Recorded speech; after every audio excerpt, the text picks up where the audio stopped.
요즘에 한국 영화계에서 큰 사건이 진행되고 있습니다. 왕과 사는 남자라는 영화가 관객 수가 1,400만을 돌파해서 한국 영화 흥행 탑5에 들었다고 합니다. 저도 일조를 했습니다. 탑5에 해당하는 한국 영화 리스트를 이렇게 보니까 그 5개 영화 중에 제가 극장에 가서 직접 본 영화는 이번 영화를 포함해서 2개뿐이었습니다.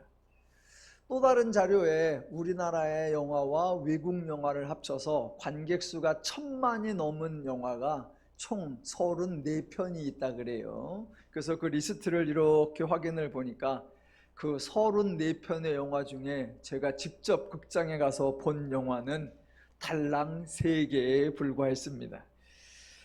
제가 특별히 영화 보는 것을 싫어하는 것도 아닌데 그렇다고 굳이 영화를 보러 극장에 가는 타입도 아닙니다. 예전에 코로나 발생하기 전에는 우리 둔산지방회가 원래일을 하면 모여서 먼저 경건회를 하고 그 다음에 회의를 하고 그 다음에 식사를 하고 그리고 오후에는 단체로 영화를 보는 그런 순서가 있었어요. 그래서 몇 번 영화를 보긴 했는데 코로나 이후부터는 그것마저 없어져서 극장에 가는 일이 거의 없습니다. 영화계에 종사하는 분들에게는 제가 거의 도움을 드리지 못하고 있습니다. 그러다가 이번에는 제가 먼저 아내에게 영화 보러 가자라고 제안을 해서 함께 영화를 보았습니다. 영화를 보고 나오면서 제가 안사람에게 툭 던진 말이 이거였습니다. 감독이 참 운이 좋다.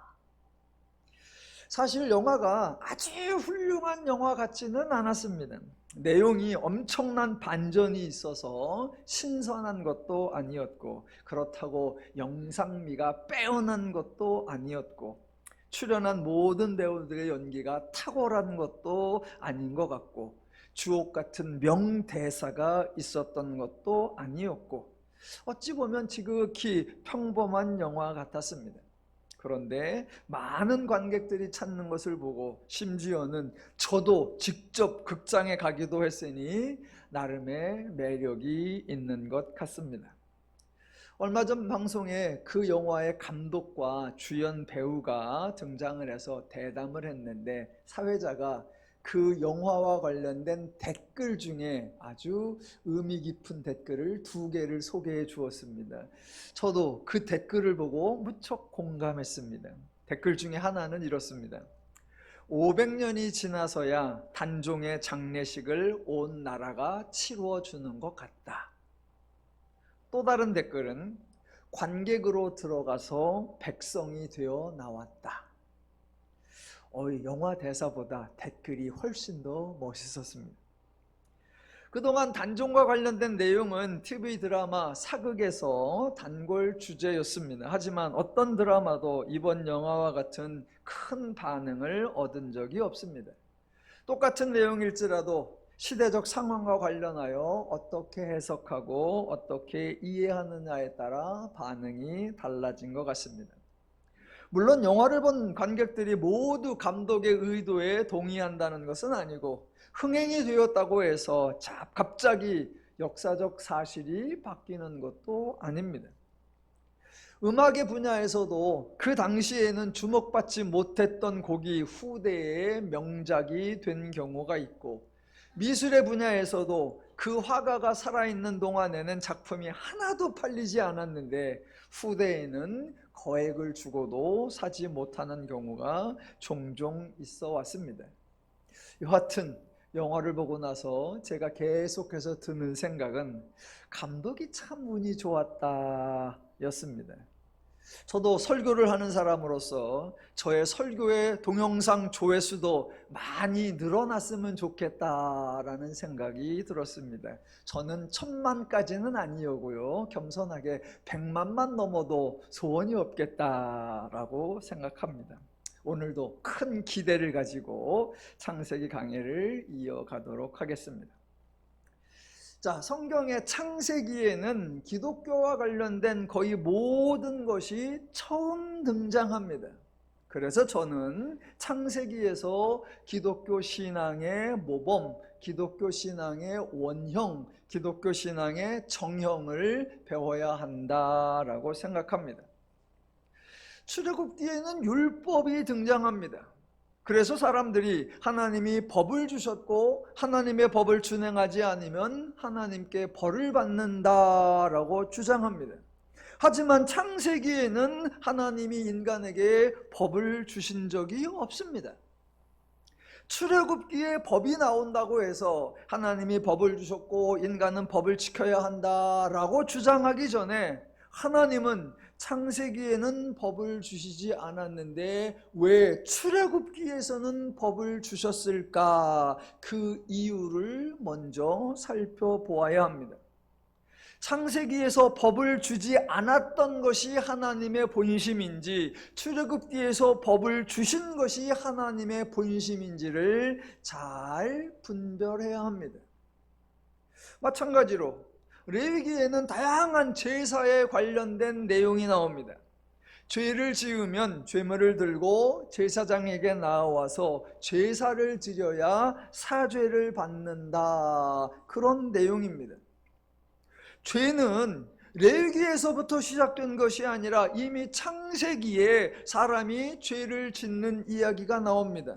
그런데 창세기에는 죄를 지으면 제물을 들고 나와서 사죄를 받으라, 그런 내용이 없습니다. 그러면 창세기에서는 사람들이 죄 용서를 못 받는 것입니까? 아예 죄 용서를 받을 수 있는 기회조차, 수단이나 방법조차 없었던 것입니까? 하나님은 창세기에서는 죄를 용서해 줄 마음이 없다가 레위기 시대부터 죄를 용서해 줄 마음이 생겨나서 그 제사, 죄사함 받을 수 있는 자격과 조건을 제시하신 것입니까? 그럴 리가 없습니다. 또 출애굽기에서는 그렇게 법을 강조하고 레위기에서는 그렇게 제사를 강조하는 것 같은데 신약으로 가면 법을 거의 언급하지 않고 제사도 거의 언급하지 않습니다. 애초에 법이나 제사가 핵심이 아니었던 것입니다. 그래서 성경은 창세기부터 천천히 성경의 모든 내용을 자초지종을 잘 살펴보아야 합니다. 하나님이 인간에게 맨 처음에 하신 말씀이 창세기 1장 28절인데 복을 선언하신 것이었습니다. 우리나라 말로 번역된 기록하고 히브리 원문에 나오는 언어하고 강조하는 순서가 좀 다릅니다. 자, 우리말 성경에는 이렇게 되어 있습니다. 하나님이 그들에게 복을 주시며 하나님이 그들에게 이르시되. 그래서 종종 사람들이 하나님이 말씀하셨다, 하나님이 명령하셨다라고 해요. 그런데 똑같은 구절 히브리어로는 맨 앞에 복을 주셨다라는 말이 먼저 나옵니다. 하나님이 복을 주시고 하나님이 복을 선포하는 것을 강조하는 겁니다. 성경은 분명히 하나님이 복을 주셨다고 기록하고 있는데 사람들은 안타깝게도 창세기 1장 28절을 문화명령이라고 합니다. 하나님은 명령을 하신 것이 아니라 선포하신 겁니다. 그래서 그 구절에는 인간이 할 일이 없습니다. 인간이 수고하고 노력하고 애쓰고 헌신하고 충성해야 하는 일 없습니다.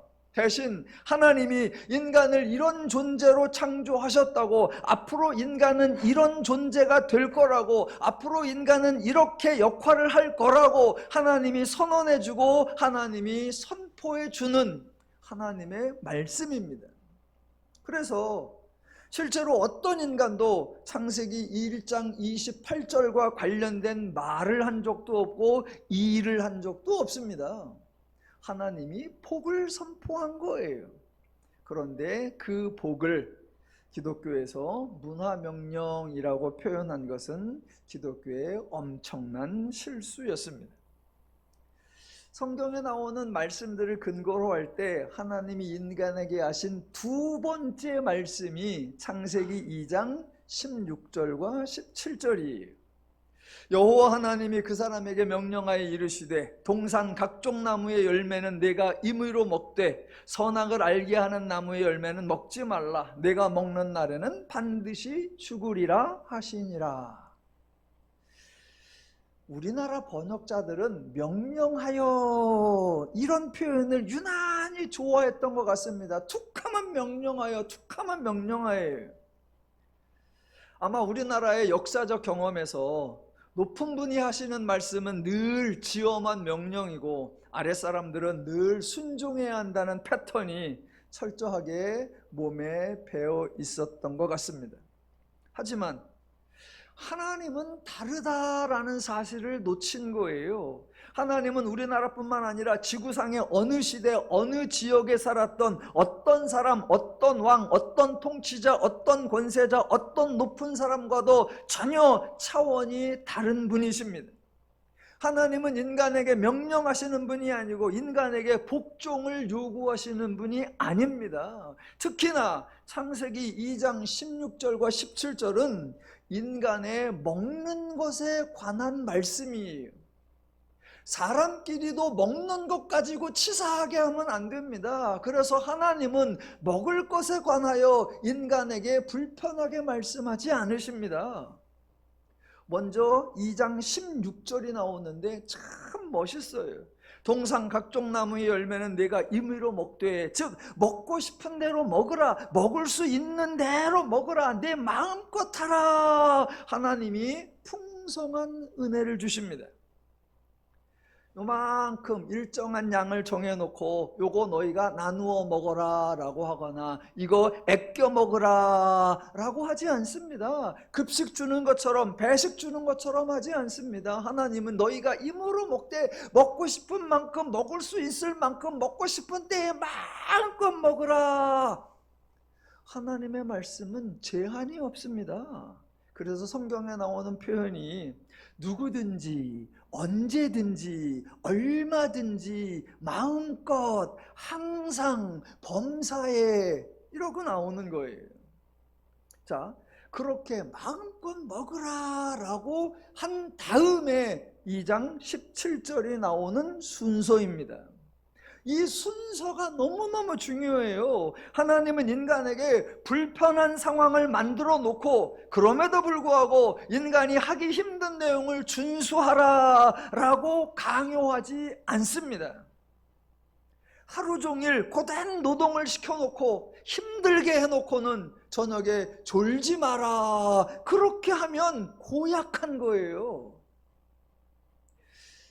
여름이나 겨울 되면 청소년 캠프, 청소년 수련회 이런 거 하잖아요. 참 바보 같아. 아침에 일어나가지고 간단하게 큐티 같은 거 하고 오전에 어떤 특강을 하고 오후에는 여름이니까 물놀이 같은 거 합니다. 뭐 수중 체육대회, 뭐 교회 올림픽, 그래갖고 막 땀을 쫙 내게 해요. 그러니까 이제 힘들었어. 그러면 저녁에 이제 배식이 나오는데 제육 불고기 막 이런 거 나옵니다. 그래갖고 땀을 쫙 내고 힘들고 배부르게 먹었어. 그러면 이제 8시부터 저녁 집회합니다. 어떻게 한다? 다 졸죠. 졸리게 만들어 놨잖아. 그래 놓고 목사님이 설교하러 나와서는 졸지 마세요, 하나님 말씀을 전하는데 눈 똑바로 뜨고 뜰 수가 없어. 그러니까 캠프를 가거나 부흥회를 하면 집회를 언제 해야 된다? 새벽에 가장 똘망할 때, 가장 힘이 팔팔할 때, 가장 정신이 있을 때, 그때 하고 점심 먹고 저녁 먹고 놀아, 뛰어라, 졸리면 자라, 이래야 돼요. 하나님은 불편하고 힘든 상황을 만들어 놓고 그걸 견뎌라, 그걸 이겨내라, 그걸 극복하라, 그렇게 하지 않으십니다. 먹을 것과 관련해서 겨우 허기를 면할 수 있을 만큼 허접한 음식을 주고 나서는 바로 옆에 있는 먹음직도 하고 보암직도 하고 지혜롭게 할 만큼 탐스럽기도 한 나무의 열매를 먹지 말라라고 하시면 그거 치사한 거예요. 우리 하나님은 절대로 고약하신 분이 아니고 절대로 치사하신 분이 아닙니다.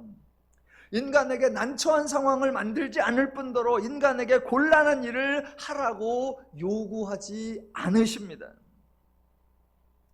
물론 하나님이 인간에게 어떤 일을 지시하고 어떤 일을 하라라고 하실 때가 있습니다. 그런데 그 내용이나 그 일을 찬찬히 살펴보면 그 앞에, 즉 사전에 이미 자연스럽게 그 일을 행할 수 있도록, 부담 없이 편안하게 그 일을 실천할 수 있도록 하나님이 조치를 다 취해 놓고 그 다음에 너희는 이렇게 하라 라고 말씀하십니다. 이게 하나님의 순서예요. 선조치 후 말씀.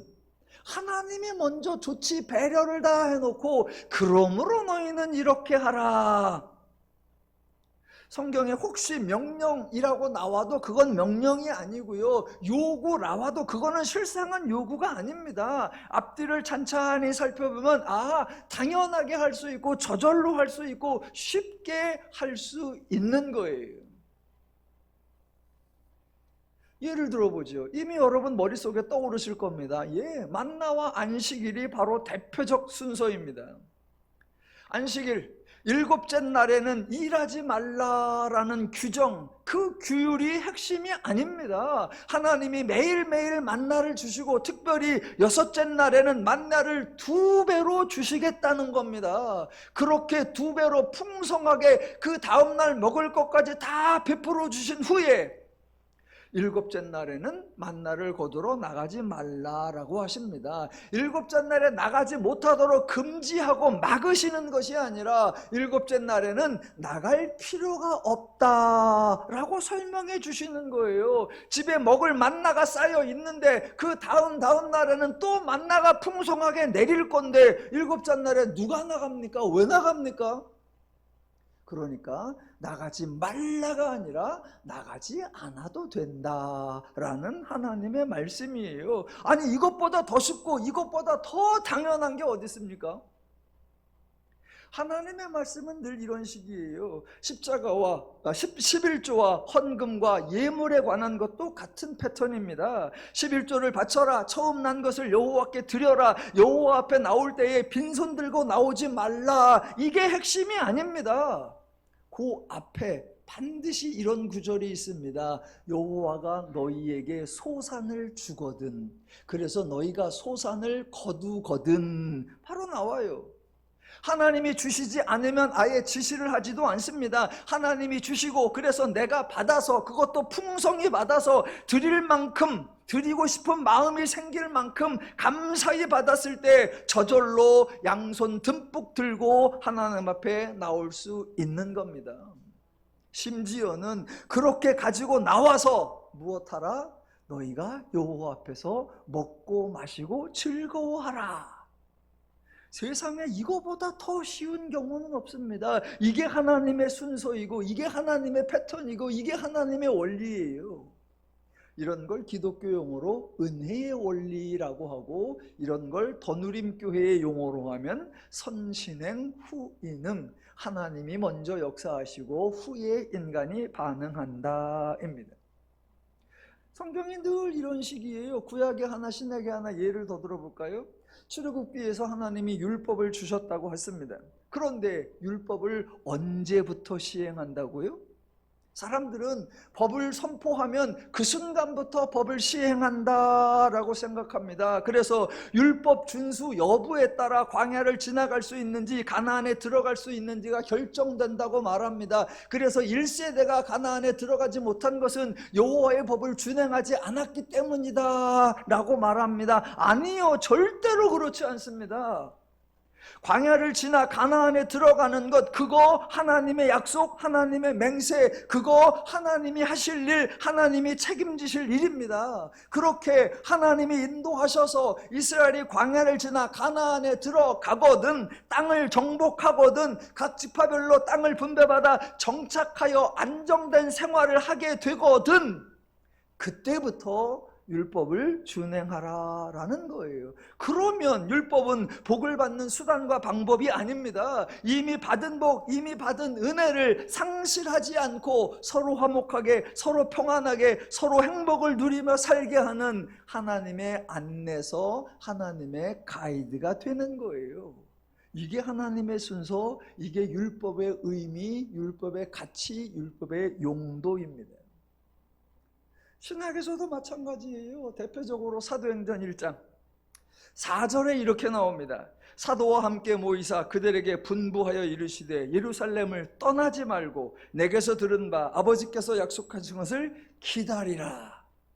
기다리는 건 따로 할 일이 없어요. 기다리는 건 특별히 할 일 없습니다. 그냥 평상시 사는 대로 살고 있으면 저절로 기다리는 거예요.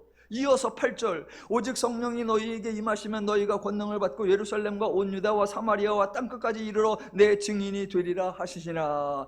기다리고 있으면 하나님이 약속하신 성령을 보내실 건데, 그렇게 보내면 성령이 우리에게 임하는 거고, 그러면 우리가 권능을 받는 거고, 그러면 우리가 증인이 된다는 거예요. 이게 하나님의 순서예요. 창세기부터 계시록까지 이 순서, 이 패턴, 이 원리. 그러니까 기독교에는 무리수가 없습니다. 그러니까 기독교에는 인간이 수고하고 애쓰고 희생해야 하는 경우는 없어요. 그래서 우리가 이렇게 말하는 거예요. 기독교는 누가 일한다? 하나님이 일하시는 종교다. 기독교는 인간이 반응하는 종교다라고요.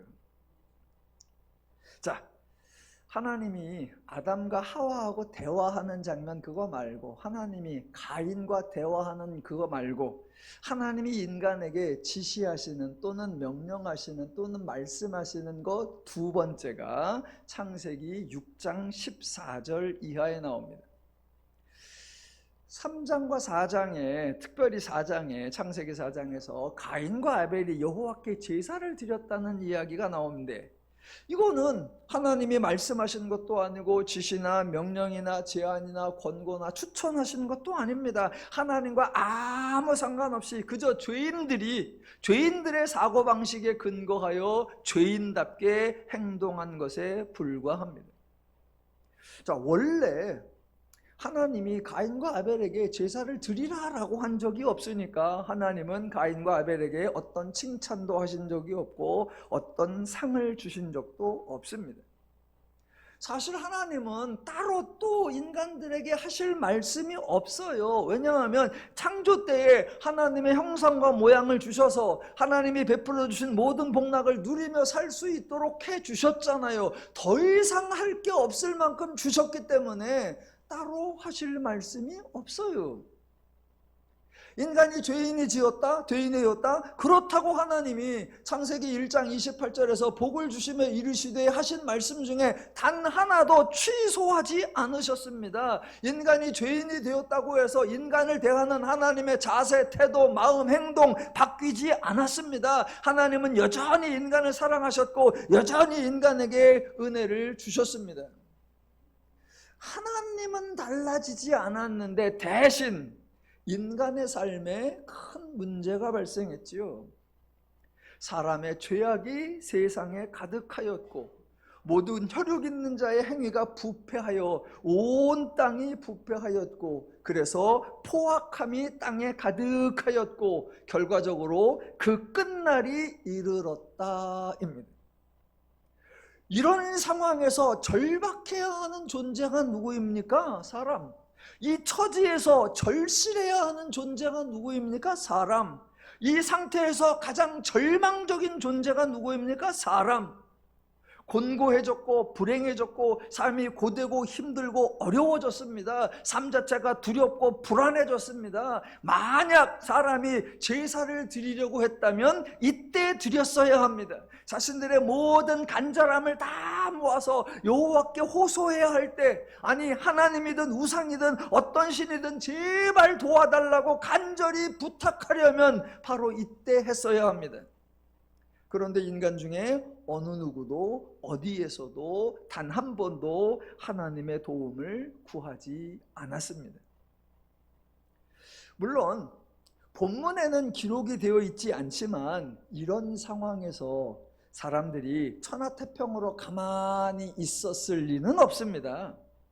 죄악이 가득한 세상, 포악이 가득한 세상을 살고 있는데 어떻게 편하게 지낼 수 있겠습니까? 아마도 죄인들이 각자 다양한 종교 행위들을 했을 거예요. 이 죄인은 이런 제물을 바치고 저 죄인은 저런 제물을 바치고 저 죄인 이 죄인 이런 방식 저런 수단으로 이 신에게 혹은 저 우상에게 제발 도와달라고 빌고 절하고 애원하고 간구하고 했을 겁니다. 그런데 어느 신도 어떤 응답도 없었고 당연히 인간의 삶에 어떤 것도 해결되지 않았죠. 바로 그런 상황에서 창세기 6장이 펼쳐지고 있는 거예요. 죄인들 중에 하나인 노아에게 하나님이 은혜를 주시고 그 죄인된 노아를 보시고 하나님이 의인이라 여겨주시고 당대의 완전한 자라 여겨주시고 하나님이 노아를 통해 하나님의 사역을 시작하시는 거예요.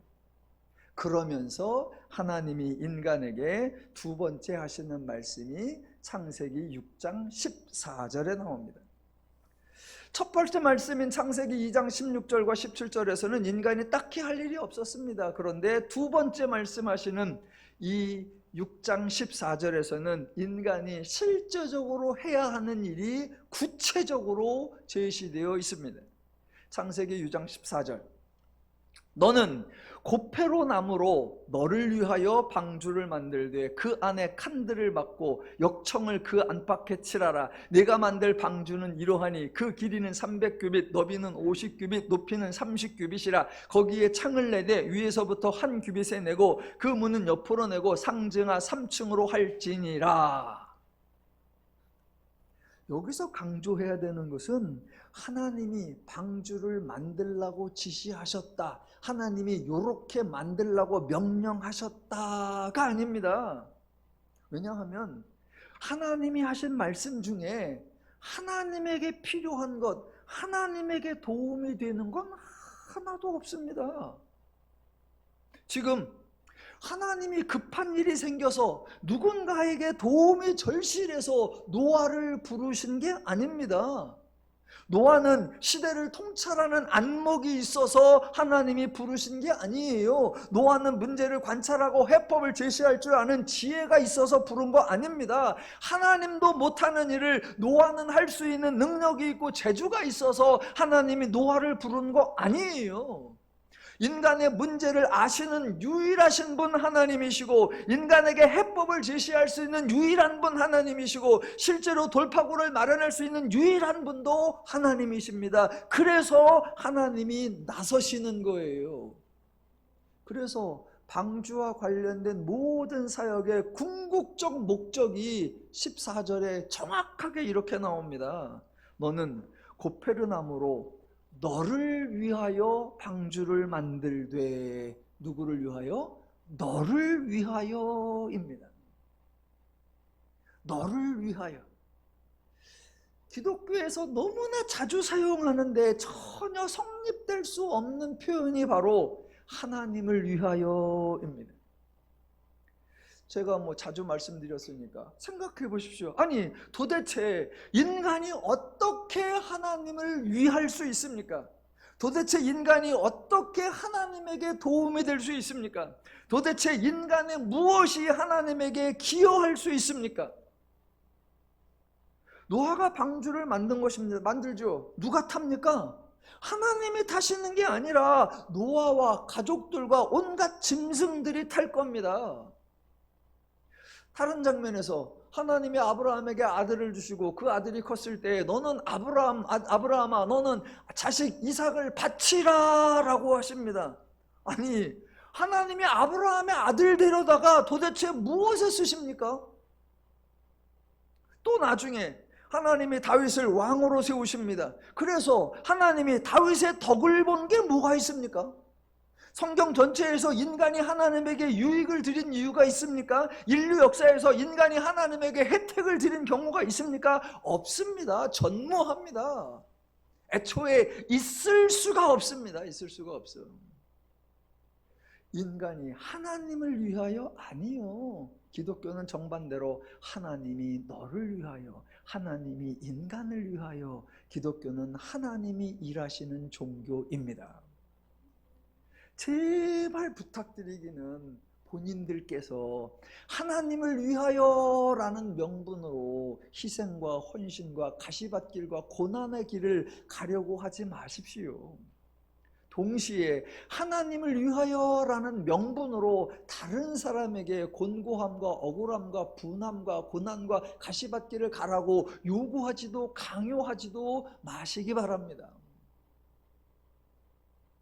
얼마 전에 기독교와 관련된 불행한 소식이 여기저기서 들렸었죠.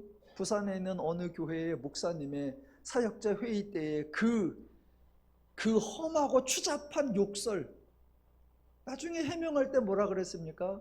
성도를 사랑하는 간절한 마음 때문에 내가 실수했다. 아니요, 그 간절한 마음 내려놓으세요. 하나님을 위한다는 명분 내려놓으세요. 작년인가요? 인천의 어느 교회의 찬양대에서 여고생이 매 맞아 죽은 사건이 있습니다. 엊그제 그 찬양단의 지휘자 되는 분의 음성이 녹음 파일로 나왔습니다. 차마 들을 수가 없습니다. 모든 명분이 뭐예요? 하나님을 위하여. 아니요. 오늘 하나님이 분명히 말씀하십니다. 하나님이 너를 위하여 일하신다. 기독교는 하나님이 인간을 축복하시는 종교고, 인간은 하나님의 은혜를 받아 자유롭고 평화롭고 행복하게 사는 것이 핵심이요 본질인 줄로 믿으시기 바랍니다. 그러니까 기독교의 주체는 하나님이다, 성경의 주체는 하나님이다 라는 사실을 명확하게 인지하고 성경 구절들을 읽어야 합니다. 성경에 뭐라고 기록이 되어 있고 어떤 사람을 아무리 칭찬하는 듯한 표현이 나올지라도 핵심은 그 사람이 아니고 그 사람의 행동이 아니라 하나님이라는 사실에서 흔들리지 않으셔야 합니다. 그래서 오늘 본문 7장 1절도 정확하게 분별하셔야 합니다. 7장 1절, 여호와께서 노아에게 이르시되 너와 내 온 집은 방주로 들어가라. 이 세대에서 내가 내 앞에 의로움을 내가 보았음이니라 입니다. 밑줄을 어디에다 쳐야 됩니까? 내가 내 앞에 의로움을 거기다 치면 안 됩니다. 밑줄을 그 다음 내가 보았음이니라 거기에 쳐야 합니다. 하나님이 보셨다는 거예요. 노아가 의롭고 당대의 완전한 자라고 하는 명백한 사실을 하나님이 똑똑히 보았다라는 것이 아니라 하나님이 의롭다고 보셨다, 하나님이 온전하다고 여겨주셨다라는 거예요. 그렇게 하고서 하나님이 일하기로 작정하시고 하나님이 해결하기로 계획하시고 하나님이 모든 것을 이루어내기로 결정하셨다라는 거예요. 지난주에 창세기 6장 5절 맨 마지막에 나오는 보시고 이 단어에 대해서 설명을 드렸습니다. 인간의 문제가 있다는 것을 보시고 인간의 문제를 해결하기로 마음 먹으셨다였습니다. 우리도 일상에서 이런 표현을 자주 사용하지요. 내가 난감한 상황, 내가 좀 곤란한 상황, 내가 좀 어찌할 수 없는 상황에 처했으면 누군가에게, 해결할 수 있는 분에게 좀 해결해 달라고 부탁을 합니다.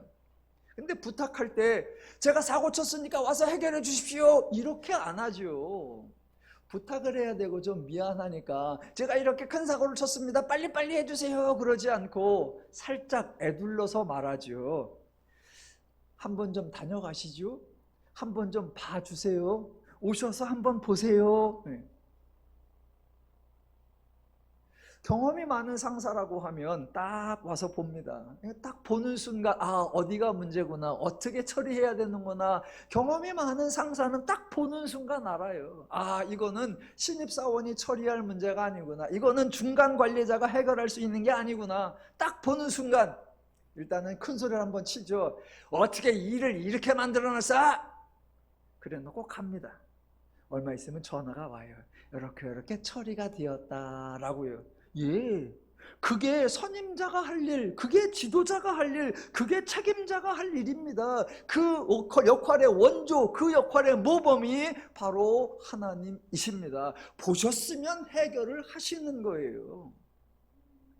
성경의 유명한 구절을 통해서 확인을 다시 한번 해볼까요? 출애굽기 2장 23절로 가면 이렇게 나옵니다. 여러 해 후에 애굽 왕은 죽었고 이스라엘 자손은 고된 노동으로 말미암아 탄식하며 부르짖으니 그 고된 노동으로 말미암아 부르짖는 소리가 하나님께 상달된지라. 하나님이 그들의 고통 소리를 들으시고 하나님이 아브라함과 이삭과 야곱에게 세운 그의 언약을 기억하사 하나님이 이스라엘 자손을 돌보셨고 하나님이 그들을 기억하셨더라. 창세기에서는 보셨고 보셨음이니라 라고 나왔고, 출애굽기에서는 들으셨고 기억하사 들으셨음이니라 라고 나왔습니다. 백성들이 대놓고 하나님 노동을 줄여주세요, 하나님 이 고통에서 벗어나게 해주세요 이렇게 말한 게 아니라 하나님 너무 힘들어요, 하나님 너무 어려워요, 견디기가 버거워요 라고 절규합니다. 결국은 도와달라는 내용인데 우리는 부탁을 할 때 약간 애둘러서 말해요. 너무 힘드니까 빨리 와서 당장 해결해 주세요. 이렇게 하면 좀 미안하잖아. 그러니까 나는 너무 절실한데 상대방에게 뭔가 큰 일을 해달라고 하는 게 좀 미안하니까 좀 그냥 살짝 좀 당신이 하기에는 그냥 간단한 일이니까 그래서 와주세요, 도와주세요 라고 하는 게 아니라 제가 좀 힘들어요, 가능한 내가 불쌍한 표정을 짓는 거예요. 결국은 와서 해달라고 하는 건데, 그래서 이스라엘은 하나님이여 당장에 나타나서 빨리 우리를 애굽에서 건져내 주시옵소서 라고 하지 않고 노동으로 말미암아 탄식하고 부르짖었다라고 합니다. 천만다행으로 하나님이 들으시고 하나님이 기억하셨습니다. 여러분, 들으셨으면 그 다음에 무엇을 하셔야 합니까? 기억하셨으면 그 다음에 무엇을 하셔야 합니까? 들으신 걸로 끝나면 안 되고 기억하신 것으로 마치면 안 됩니다. 들으셨으면 그 다음 해야 하고 기억했으면 그 다음 해야 합니다. 그래서 하나님이 들으셨고 하나님이 기억하셨기에 그 다음 3장에서 하나님이 모세를 부르시고 그 다음에 하나님께서 모세를 통해 10가지 이적을 행하시고 그 다음에 결국 이스라엘이 애굽에서 나올 수 있도록 하나님이 역사하신 거예요. 이게 보시고 이게 들으시고 이게 기억하사예요. 그 다음으로 넘어가야지요. 그건 출애굽기부터 등장한 게 아니라 창세기 6장에서 먼저 나온 거예요. 하나님이 인간의 상태를 보셨기에, 인간의 끝날이 이르렀음을 보셨기에 하나님이 노아를 부르시고 하나님이 노아에게 방주를 만들게 하시고 결국 하나님이 인간의 생명을 보존하시는 것입니다. 오늘 일부 예배 때 우리 정 집사님이 휠체어를 타고 오셨어요. 그래갖고 안수기도를 딱 하고 나서 가시려고 하는데 이렇게 보니까 휠체어 바퀴에 바람이 하나도 없어. 바퀴가 바닥에 딱 닿았어. 저는 평상시 자전거를 자주 타는 사람이니까 바람이 있나 없나를 늘 보는데 휠체어를 딱 보는 순간 땅바닥에 붙었어. 그랬는데 타고 있는 정 집사님도 그걸 모르고 밀고 가는 이 집사님도 모르고 그냥 그래. 근데 제가 딱 보니까 바람이 없어. 그래가지고 이거 바람이 하나도 없네요. 아무도 몰랐어. 그러니까 이거 어떻게 하지? 제가 또 누굽니까? 예비한 바람 넣는 게 있잖아요. 제가 제 사무실에 있거든요. 그래서 제가 휠체어 타이어에 바람이 없는 것을 보시고 보았으면 뭐 해야 된다? 그 다음 조치 해결을 해야죠. 얼른 가져서 바람 넣는 것을 가져와서 그 다음에 제가 막 바람을 탱탱하게 넣어주니까 이 집사님이 어머 잘 빌린다, 이렇게 쉬웠네. 예, 그게 보시고예요. 보셨으면, 들으셨으면, 기억하셨으면 그 다음 조치를 하시는 것, 그게 하나님의 역사고 그게 하나님의 순서예요. 창세기 6장과 7장에 노아를 칭찬하는 듯한 표현이 여러 번 나와요. 노아에 대한 소개가 다양하게 나옵니다. 그러니까 사람들이 어머 노아는 훌륭하다라고 노아에게 집중하는 실수를 합니다. 하지만 늘 기억하셔야 되는 거, 성경 이야기의 전개 핵심은 사람이 아니라 누구다? 하나님이시다. 자, 노아에 대한 표현 읽어볼까요? 6장 22절. 노아가 그와 같이 하여 하나님이 자기에게 명하신 대로 다 준행하였더라. 한 번만 나오는 게 아닙니다. 7장 5절 노아가 여호와께서 자기에게 명하신 대로 다 준행하였더라.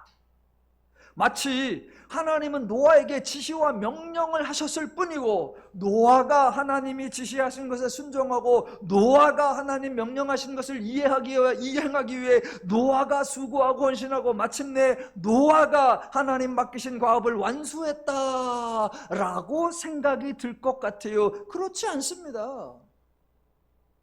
왜냐하면 하나님이 말씀하신 것 중에 노아가 할 수 있는 것이 없었습니다.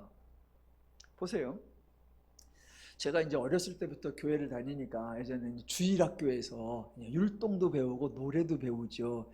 그 중에 잠깐 기억나는 게 노아 할아버지 배를 만드네, 그런 노래하고 율동이 있었어요. 노아 할아버지 수영는 참 할아버지 배를 만드네, 노아 할아버지 배를 만드네, 이렇게 좀 그렇게 하는 노래하고 율동이 있었습니다.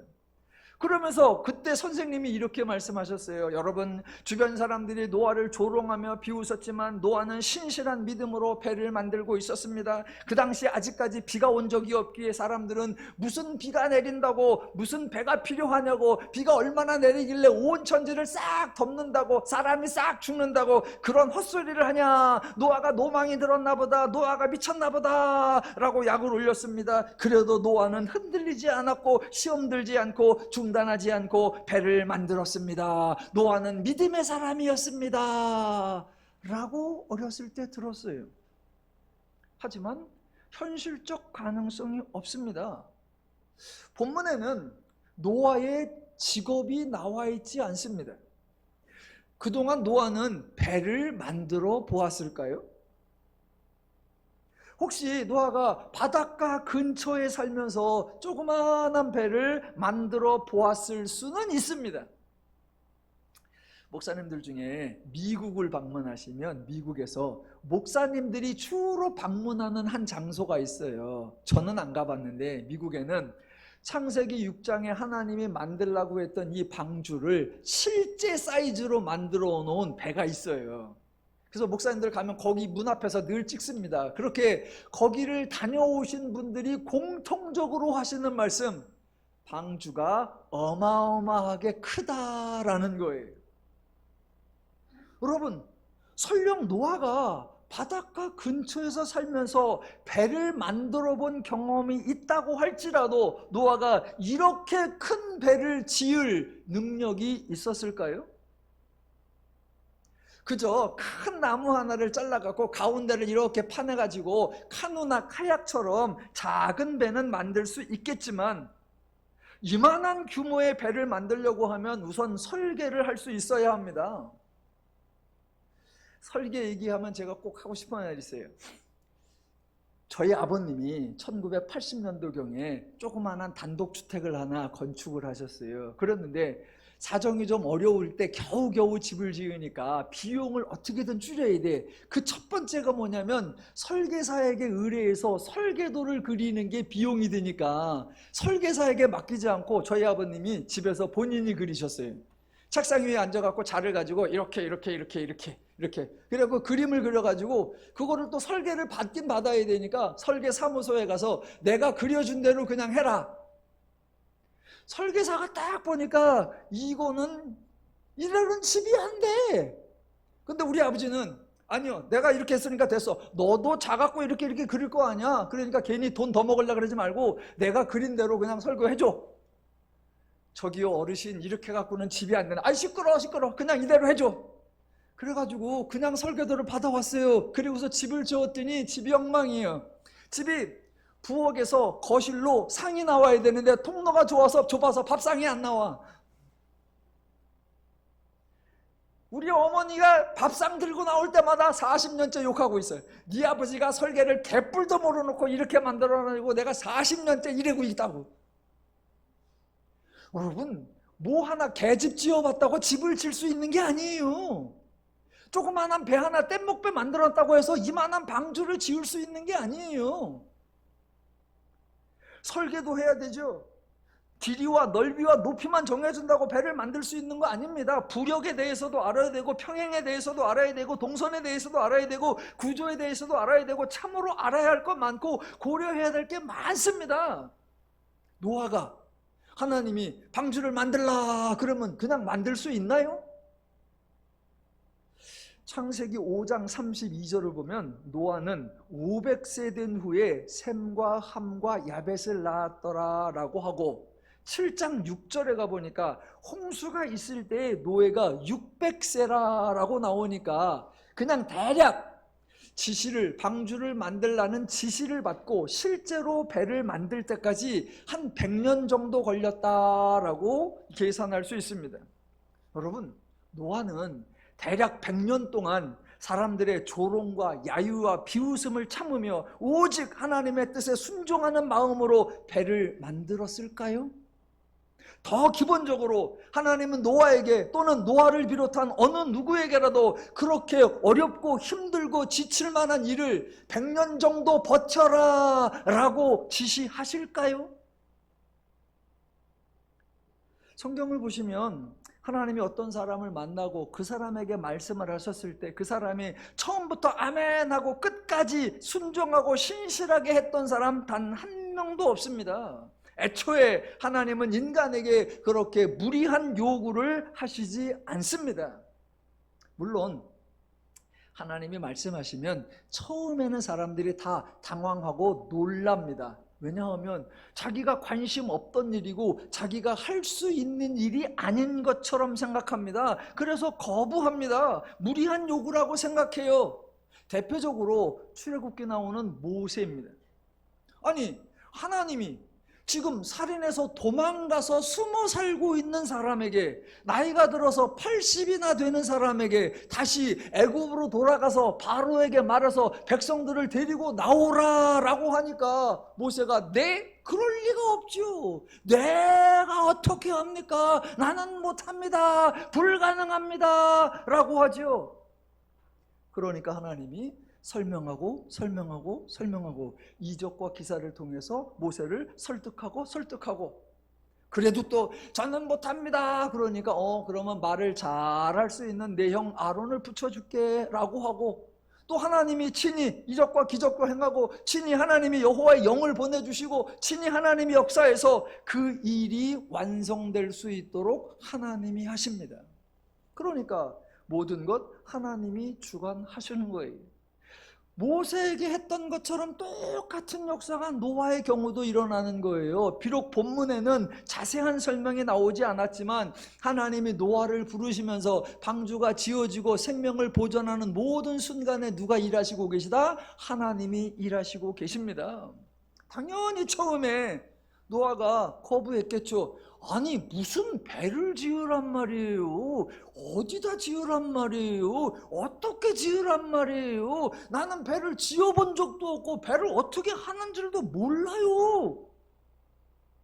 하나님이 노아에게 설명하고 또 설명했습니다. 여기다 갖다 놓아라. 요것을 잘라다가 이렇게 하라. 하나님이 하나하나 도와주십니다. 하나님은 배를 만들어 라고 지시하시는 걸 끝나고 모든 독박은 노아가 다 쓴다 라고 생각하면 큰 오해입니다. 정반대입니다. 하나님이 노아가 배를 만들 수 있도록 지시하고 도와주고 설명하고 설득하고 해서 만들어 가십니다. 한 100년 동안 노아가 온갖 조롱과 온갖 야육과 온갖 모욕, 비웃음 견딜 수 있을까요? 아니요. 만약 하나님이 노아에게 그것을 감수하라 라고 했다면 하나님을 인격적인 분이라고 할 수 없습니다. 너는 모욕과 조롱과 야욕, 멸시가 있을지라도 참고 인내하면서 한 100년 정도를 버텨라 라고 하신다면 그것은 너무나 야만적이고 비인격적인 잔혹한 처사입니다. 하나님은 그런 분이 아닙니다. 하나님은 그렇게 비인간적인 지시나 명령을 하시는 분이 아닙니다. 혹시라도 하나님은 어떤 명령이라도 내리실 수 있어. 그래서 비인간적, 비인격적 명령이라도 저건 하나님의 말씀이야. 그러면 나는 해야 돼. 하려고 하니까 너무 안 돼. 그래 놓고는 하나님께 하나님 이거를 견딜 수 있는 힘을 주십시오. 이것을 버텨낼 수 있는 용기를 주십시오. 마지막까지 완수할 수 있도록 능력을 주십시오. 라고 기도해서 될 일이 아니에요. 애초에 하나님은 그런 지시나 그런 요구를 하시는 분이 아니다라는 것을 이해하셔야 합니다. 처음에 방주를 만들라는 말씀에 당연히 노아가 당황했을 겁니다. 아주 난감했을 겁니다. 하나님이 도와주셔서 시작을 하게 됩니다. 당연히 어려움에 처합니다. 그 어려움 처할 때 누가 하나님이 해결해 주십니다. 사람들이 와서 구경하면서 조롱하기도 합니다. 야, 제가 미쳤나 봐. 이제 쓸데없는 일을 하고 노망이 났구나. 그때 하나님께서 노아를 설득하고 하나님께서 노아를 도와주시는 조치가 창세기 6장 18절에 나오는 거예요. 그러나 너와는 내가 내 언약을 세우리니입니다. 하나님이 명령하셨다고 강조하는 게 아니라 하나님이 이 모든 일을 책임지시겠다라고 선포하는 게 언약을 세우는 거예요. 성경 전체의 언약, 하나님의 계약, 하나님의 언약이 처음 등장하는 게 바로 이 장면인데 지금 이 장면이, 이 사건이, 이 말씀에 정말 어마어마한 거예요. 왜냐하면 어떤 신도 신이 먼저 나서서 신의 행동, 신의 역할, 신의 책임에 대해서 보장을 하는 언약을 세우지 않습니다. 여러분, 신이 뭐가 아쉬워서 인간과 언약을 맺습니까? 신은 언제라도 뜻을 바꿀 수 있고, 신은 언제라도 자신의 계획을 변경할 수 있고, 신은 언제라도 신의 의지를 취소할 수 있습니다. 그게 신의 권세고, 그게 신의 능력이고, 그게 신의 자유야.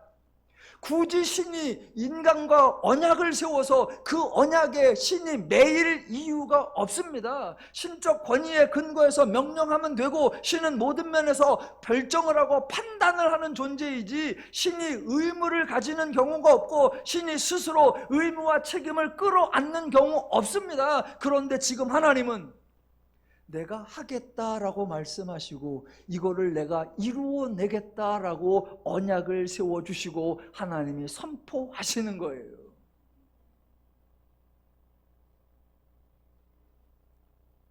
노아는 사람들의 조롱과 야유와 비난을 참아가면서 견뎌내면서 인내하면서 방주를 만들어가고 있는 게 아닙니다. 그 시대 사람의 죄악이 세상에 가득하였고 포악함이 땅에 가득하였고 그 끝날이 이르렀던 때입니다. 노아를 비롯한 모든 인간이 불행한 삶, 두렵고 힘들고 불안하고 어렵고 고통스러운 삶을 살고 있습니다. 서로가 모두 야 이러다 세상 망한다라는 거 말하고 있습니다. 대신 어떻게 해야 할지 무엇을 해야 할지 아무도 모르고 있는 시대입니다. 그때 하나님이 노아에게 인간의 실상을 알려주시고 하나님이 노아에게 피할 길을 알려주시고 하나님이 구체적으로 방주를 요렇게 만들라라고 하시고 하나님이 실제적으로 요런 걸 준비해서 요런 동물이 들어가서 너희는 며칠 동안 거기다가 살다 나와서 내가 너희의 생명을 보존하게 하리라 라고 하나님이 설명해 주신 거예요. 처음에는 노아가 사람들의 조롱에 부끄러움과 창피함이 있었겠죠. 그러나 거듭되는 하나님의 설명과 확실한 하나님의 약속의 근거에서 점점 노아는 세상 사람들아 너희가 지금 망해가는데 너희가 모르는 거야. 나는 지금 피할 길을 마련해가고 있고 나는 지금 살 길을 마련해가고 있고 나는 지금 생명을 보존하는 일을 하고 있는 거야. 그 마음이 없으면 100년? 못 견딥니다. 10년 못 견딥니다. 1년 못 견딥니다. 하나님이 노아에게 그 깨달음을 주지 않았다면, 하나님 노아에게 그 새로운 관점을 가지게 하지 않았다면, 노아가 그저 멸시와 조롱을 참고 견디고 이겨내려고 애썼다면 노아는 얼마 지나서 화병에 우라병으로 죽었을 겁니다. 하나님은 인간을 그렇게 대하지 않습니다. 노아가 온갖 조롱과 야유와 멸시 가운데 믿음을 잃지 않고 견뎌냈다? 아니요. 하나님이 노아에게 말씀하시고, 하나님이 노아에게 약속하시고, 하나님이 노아에게 언약하시고, 하나님이 노아에게 설명하셔서 내가 지금 생명의 길을 가고 있구나라는 걸 알게 하셔서 노아가 기쁨으로, 즐거움으로, 감사함으로 이 역사를 이루게 하시는 것이었습니다. 하나님의 말씀, 하나님의 지시, 하나님의 명령은 하나님은 아무것도 하지 않고 모든 것을 인간에게 떠넘기는 것이 아니라 인간을 위해 하나님이 일하시겠다는 하나님의 선포이고, 하나님은 자신의 선포를 분명하고 확실하게 책임지시겠다는 의미로 하나님의 언약을 세워주시는 겁니다. 사람들이 종종 이렇게 부르죠. 노아의 방주. 아니요. 그 배는 노아가 만든 것이 아니라 실상은 하나님이 만드신 겁니다. 하나님은 모든 생명 있는 것들을 쓸어버리고 멸절시키려고 하는데, 노아가 생명을 사랑하여서 노아가 생명을 보존하려고 한다? 아니요, 정반대입니다. 인간은 죄의 결과로 자멸하고 멸절될 위기에 처해 있을 때 하나님이 노아를 부르시고 인간의 문제를 보시고 인간을 구원하시고 인간의 생명을 보존하기로 하나님이 약속하시고 언약하시고 그 사역을 진행하시는 것입니다. 노아를 보셨던 하나님이 오늘날 저와 여러분을 보고 계시고, 노아를 위하여 사역하신 하나님이 오늘날 저와 여러분을 위해 사역을 하고 계시고, 노아에게 언약을 세워주신 하나님이 오늘날 저와 여러분에게 하나님의 언약을 신실하게 이행하고 계십니다. 멸절돼가는 세상에서 생명을 보존해가는 하나님께서 특별히 오늘날 더누림교회에서 투병 중에 있는 우리 귀한 성도님들의 생명을 치유하시고 회복하시고 건강을 이루어 주실 줄로 믿습니다. 하나님으로 인해 즐겁고 평안하고 자유롭고 행복한 삶을 풍성히 누려가시기를 주님의 이름으로 축원합니다. 기도하겠습니다.